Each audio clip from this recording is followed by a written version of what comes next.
दोस्तों, मैं देवेश कुमार पाठक एस्ट्रोलॉजर आप सभी का अपने YouTube चैनल अल्टीमेट ज्योतिष गुरु में हृदय से वंदन करता हूं। एक महत्वपूर्ण वीडियो आज आपको मैं देने जा रहा हूं जो विश्व का परिदृश्य इस समय चल रहा है उसके बारे में। Russia China together, what next. ये एक ऐसा बिंदु है जो अनइमेजिनेटिव था, कल्पना से परे था। मैंने अपने जो वीडियोस लोड किए थे 2019, 2020 में, आप हमारे सभी वीडियो जाके देख सकते हो। विश्व युद्ध कैसे होगा, क्या परिस्थितियां होंगी, किन क्षेत्रों में होगा, कौन कौन देश भाग लेंगे, सब कुछ दिया हुआ है पहले से। ये कोई आज के वीडियोस नहीं है। कभी मेरे ऐसे वीडियोस नहीं होते हैं कि समसामयिक कुछ भी देख लिया और उस पर वीडियो बना दिया, ऐसा कभी नहीं। पुराने वीडियोस आप हमारे जाके देखेंगे, उसमें सब कुछ दिया होगा। और उसमें मैंने बोला है कि रूस और चाइना एक मंच पर होंगे। और उस समय कई मनीषियों ने, कई बुद्धिमानों की कमी नहीं है, आप जानते हो, बहुत इंटेलेक्चुअल है। आप कोई भी वीडियो दो तो उनकी प्रतिक्रिया तुरंत बहुत ही सटीक आती है, बुद्धिमानी की आती है, क्योंकि वो बुद्धिमान है। तो उनकी इसी तरह की प्रतिक्रियाएं थी कि ये दोनों कभी एक साथ नहीं आ सकते हैं, क्योंकि दोनों के निहित इंटरेस्ट अपने अपने हैं, नहीं आ सकते हैं। और तब मैंने कहा था ये दोनों एक साथ आएंगे, अमेरिका को नीचा दिखाने के लिए आएंगे, और एक बार जब इनकी अमेरिका के ऊपर सुप्रीमेसी हो जाएगी उसके बाद में ये आपस में लड़ेंगे। युद्ध इनका भी होना है लास्ट में, लेकिन अभी अमेरिका को नीचा दिखाने के लिए ये दोनों एक साथ आएंगे। आपने देखा होगा अभी पिछले इसी फेब में रूस के प्रेसिडेंट व्लादिमीर पुतिन जी गए थे चाइना में, और उन्होंने एक स्टेटमेंट दिया था कि ताइवान के लिए वो चाइना के साथ हैं, और चाइना ने स्टेटमेंट दिया कि वो यूक्रेन के लिए रसिया के साथ हैं। इसका मतलब है कि दोनों एक साथ, एक नया ध्रुव बनेगा, एक नया मंच बनेगा। मैंने बताया था, जिसमें नॉर्थ कोरिया का नाम बताया था आपको, चाइना बताया था, पाकिस्तान बताया था, फिर नाटो बताया था, अमेरिका, और वही बनता चला जा रहा है। आप देख पा रहे होंगे, हमारे पिछले वीडियो जरूर देखिए, आपको उसमें बहुत कुछ, ये जो आज हो रहा है सब कुछ पहले दिया हुआ है। अब दोनों एक मंच पे आ गए तो क्या होगा, ध्यान दीजिए। मैं पहले ही बता चुका हूं आपको कि अमेरिका की सुप्रीमेसी, उसका जो सुपर पावर का तगमा है, वो निश्चित तौर पर जाना है। बहुत पावरफुल कंट्री है, दुनिया का सबसे, हम कह सकते हैं, शक्तिशाली कंट्री है आज की डेट में, आप देख पा रहे होंगे। लेकिन परिस्थितियां ऐसी आएंगी कि अमेरिका सुपर पावर का अपना तगमा खो बैठेगा, उसकी वो आवाज नहीं रह पाएगी। क्योंकि ध्यान रखिए, रूस अगर युद्ध करता है, अगर मैं क्यों लगा रहा हूं, क्योंकि अभी 2029 तक का टाइम है, तो कोई देश उसको रोक नहीं सकता है, किसी, चाहे वो नाटो हो या कोई भी इंडिपेंडेंट देश हो, किसी की औकात नहीं है। अमेरिका भी उसको नहीं रोक सकता है। ध्यान दीजिए जो मैं आगे कहने वाला हूं। उसने ऐसी ऐसी जगहों पर अपने हथियारों को इंस्टॉल कर रखा है कि इधर वो यूक्रेन के ऊपर आक्रमण करेगा, और इधर वो अमेरिका, नाटो और सबको वार्न कर देगा कि अगर आपने हमारे अगेंस्ट कोई एक्शन लिया, अगर जरूरत की हम पर आक्रमण करने की, तो ध्यान रखिए कि आपको हम बर्बाद कर देंगे, बुरी तरह से बर्बाद कर देंगे।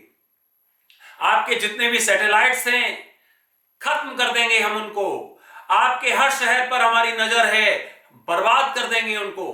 इसलिए बिल्कुल बीच में मत आइए, मुझे अपनी रक्षा के लिए ये काम करने दीजिए।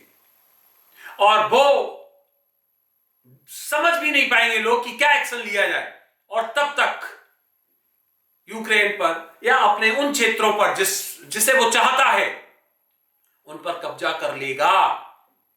यही स्थिति चाइना की है। मैंने पहले भी बताया था, चाइना भी छोड़ेगा नहीं ताइवान को।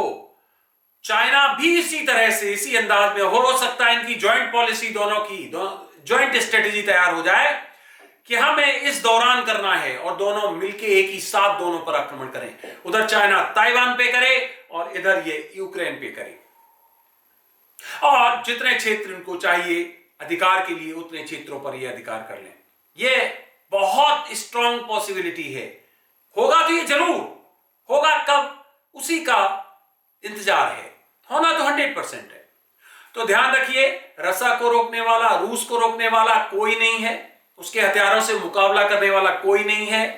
वो नाटो को अकेले समाप्त कर सकता है, उसने वो हथियार डेवलप कर लिए हैं, तो इसलिए उससे लड़ने की औकात किसी की नहीं है। ये सब मिलके उसके अगेंस्ट जो मोर्चा बना रहे हैं वो इस हिसाब से बना रहे हैं कि अगर इस तरह ट्रेडिशनल युद्ध हुआ तो हम उसको फेस कर पाएंगे। लेकिन आप देखेंगे युद्ध शुरू होते ही वो वार्न करेगा पूरी दुनिया को कि हम दुनिया का नक्शा बदल देंगे अगर आप हमारे बीच में आए, इसलिए बीच में मत आओ, मुझे एक लिमिटेड अपना सुरक्षा को बस बना लेने दो, हम इसके आगे नहीं बढ़ेंगे, वो एश्योर करेगा। Point number 1। पॉइंट नंबर 2, उसके दबाव के आगे नाटो झुक जाएगा, उसके दबाव के आगे नाटो झुक जाएगा, और नाटो के खास कंट्रीज, चाहे वो फ्रांस हो, चाहे वो जर्मनी हो या और देश है, वो सरेंडर कर देंगे। सरेंडर कैसे कर देंगे? सरेंडर दुनिया को दिखा के नहीं करेंगे, सरेंडर यूं कर देंगे कि उसकी मांगों को कुछ हद तक मान लेंगे। एक पर्टिकुलर टाइम लिमिट दे सकते हैं कि ठीक है, हम नाटो को इतने समय के लिए नहीं लेंगे, उसमें आपकी सुरक्षा का पूरा ख्याल रखा जाएगा, आपके तरफ कोई किसी तरह का नाटो के फोर्सेस, अमेरिका के फोर्सेस नहीं डिप्लॉय किए जाएंगे। इस तरह की शर्तों को रूस की नाटो मान लेगा। दूसरा पॉइंट, क्योंकि अमेरिका चाहता है किसी तरह से युद्ध भड़के। क्यों? उसका रीजन है क्योंकि उसका डायरेक्ट युद्ध नहीं हो रहा है, वो बीच में अपनी दादागिरी को फ्लोरिश करना चाहता है, इसीलिए सैनिक भेज देगा और चीजें भेज देगा। लेकिन नाटो भी ये सब समझते हैं, यूक्रेन भी समझता है। तो हो सकता है आप देखेंगे इस बात को कि रूस की इन शर्तों को, कुछ शर्तों को वो मान ले और इस तरह से युद्ध कुछ दिनों के लिए रुक जाए। ये परमानेंट नहीं रुकेगा, ध्यान रखिए, क्योंकि रूस अपने क्षेत्रों को, कुछ पर्टिकुलर क्षेत्रों को लेके ही छोड़ेगा। अभी नहीं तो थोड़ा रुक के वो लेगा जरूर। 2029 तक वो सब कुछ फिक्स है। अभी होता है तो अभी भी ये नहीं रोक पाएंगे, बाद में होता है तो बाद में भी नहीं रोक पाएंगे। तो ये नाटो सरेंडर कर देगा रूस के सामने।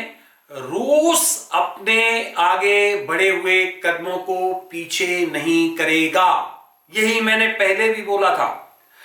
जब तक कि उसको कॉन्क्रीट या सॉलिड प्रपोजल्स नहीं मिलते हैं नाटो से, यूक्रेन से या रूस से, सॉरी अमेरिका से, तब तक वो वापस नहीं होगा। तो इसका मतलब क्या है कि अगर नाटो नहीं झुका तो युद्ध इमिनेंट है, अवश्यंभावी है, होकर रहेगा और उस युद्ध में रूस की विजय होगी। ध्यान रखिए, कितनी भी बर्बादी कर दीजिए आप उसकी, आप सोच रहे हो कि हम इतने देश हैं और उसके ऊपर हर तरफ से आक्रमण करेंगे, नहीं, वो एक वार्निंग में इन सबको शांत कर देगा। उसके पास वो मटेरियल है, उसके पास वो हथियार है कि इनकी किसी की औकात नहीं आज की डेट में जो उससे अकेले लड़ पाए। सब मिलके उससे लड़ने का प्रयास करेंगे, तब वो वार्निंग देगा कि हम दुनिया का नक्शा बदल देंगे। ध्यान रखना, पूरा यूरोप, अमेरिका बर्बाद कर देंगे, इसलिए हमारे सामने मत आओ। इस तरह की परिस्थितियां सामने आने वाली हैं। जिस्ट क्या हुआ, समरी क्या हुई? समरी यह हुई कि रूस झुकेगा नहीं, रूस आगे बढ़ेगा और रूस जब तक उसको कोई कॉन्क्रीट प्रपोजल नहीं मिलता तब तक वो अपनी सेना वापस नहीं करेगा। इधर चाइना भी वही करेगा। वियतनाम के लिए यह भी एक कॉन्क्रीट पॉलिसी बना चुका है और यह भी वियतनाम को बगैर हड़पे वापस नहीं होगा। इस तरह से इन दोनों का एक मंच पर आना दुनिया के लिए एक बहुत बड़ा थ्रेट है, जो आगे आप देखेंगे कि भविष्य में एक बड़ी जनसंख्या, एक बड़ी जनरेशन के लिए एक ऐसा प्रश्न चिन्ह बना हुआ है और आगे ये बनने वाला है कि जहां उसका उत्तर किसी के दिमाग में नहीं आएगा कि अब करें तो क्या करें। तो फ्रेंड्स, परिस्थितियां बदल रही हैं, जैसा कि मैं बता चुका हूं टाइम एंड अगेन आपको कि ये पूरा का पूरा दशक बहुत ही खतरनाक है। इसमें विकास भी होगा तो विनाश भी होगा, दोनों पैरेलल चलेंगे। और विनाश जो होगा वो कुछ ज्यादा होगा, क्योंकि विनाश की जो गति होती है, तीव्रता होती है, वो हमेशा विकास से अधिक होती है।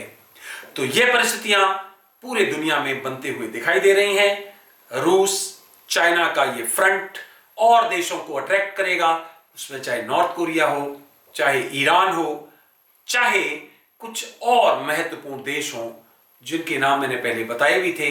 आगे मैं आपको और भी जल्दी जल्दी वीडियोस देने जा रहा हूं, क्योंकि विश्व की परिस्थितियां बहुत तेज गति से बदल रही हैं। आपने ये वीडियो देखा, अपना अमूल्य समय दिया, उसके लिए बहुत बहुत धन्यवाद। अगला वीडियो शीघ्र ही आपको हम फिर देंगे। तब तक के लिए आप सभी को मेरी तरफ से ओम नमः शिवाय, नमस्कार।